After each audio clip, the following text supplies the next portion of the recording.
¿Qué pasa, equipo? ¿Cómo estamos? Persona. ¿Qué es una persona? ¿Os lo habéis planteado?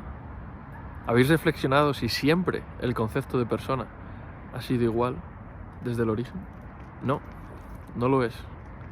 Y a pesar de ello, seguimos pensando que sí. Lo damos por hecho. Y es que tiramos piedras contra nuestro propio tejado. Te preguntarás, ¿por qué? Pues porque muchas veces denostamos el origen mismo que nos ha dado la definición de persona que le damos hoy en día en nuestra sociedad occidental. Muchas veces denostan el cristianismo, que es el origen mismo del concepto que le damos hoy a persona. Y es que no siempre ha sido así. No siempre ha sido la persona como la vemos hoy. En la época de los romanos existía el concepto de persona como un sujeto que se diferenciaba del resto de individuos. Y en Roma solo era persona el pater familias, que gobernaba completamente sobre personas y cosas dentro de su casa. El pater familias representaba a todos los que había en su casa, es decir, actuaba en nombre de los demás, de los esclavos, de los hijos, de la mujer. Solo él tenía realmente derecho como persona, como lo entendemos hoy. El resto eran individuos.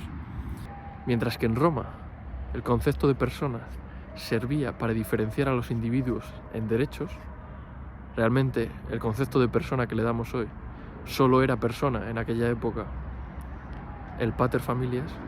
Hoy, sin embargo, y gracias al desarrollo del concepto de persona en el cristianismo, tenemos que todos, en tanto que seres humanos, somos iguales en dignidad y tenemos los mismos derechos y deberes.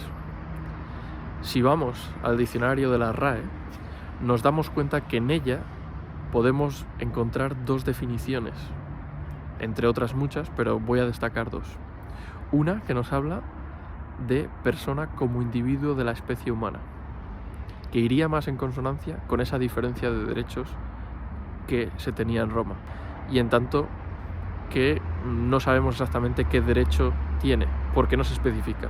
Y luego tenemos otra definición que nos habla y tiene el concepto de derecho, que es sujeto de derecho, persona como sujeto de derecho. Y esa persona como sujeto de derecho en Roma era para solo unos pocos, y en el cristianismo se extendió a todos los seres humanos en igualdad de dignidad. Finalmente, me gustaría acabar con dos reflexiones al respecto. La primera reflexión es que hoy en día, con los derroteros que está tomando el mundo, y sobre todo en Occidente, es como si estuviésemos volviendo a la antigua definición de Roma, en la que hay una diferencia entre individuos en función del derecho, entre los derechos y deberes que tiene cada uno. Hoy vemos como gracias a la Agenda 2030 existen unos con privilegios y existen otros que tienen que acatar y ser esclavos modernos de nuestra sociedad. Por lo tanto, estamos en una involución de la dignidad que nos dio el cristianismo a todos los seres humanos en Occidente. Nos están dividiendo y estamos en un proceso involutivo en el que se está atacando al concepto de persona, y en lugar de tener esa dignidad inherente a todo ser humano con los mismos deberes y derechos, se está haciendo que existan unos ciudadanos con unos deberes y derechos y otros ciudadanos con otros. Unos ciudadanos de Davos y otros ciudadanos sometidos ante este ataque al concepto mismo de persona, que nos lleva otra vez a esa división en lo que somos como persona, y en lugar de ser personas nos quieren volver a convertir en individuos.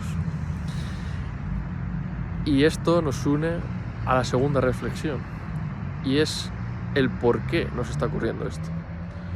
Pues nos está ocurriendo porque al desacreditar el cristianismo, que es el que nos dio esa dignidad a todos los seres humanos en Occidente, estamos atacando el concepto mismo y nuestros propios derechos y deberes y cómo nos organizamos socialmente. Por tanto, esa dignidad en la que muchos de nosotros hemos disfrutado y hemos sido educados y concebimos el mundo, esperemos que nos dure, pero si realmente atacamos la mano que nos dio de comer y nos da de comer, que es el cristianismo,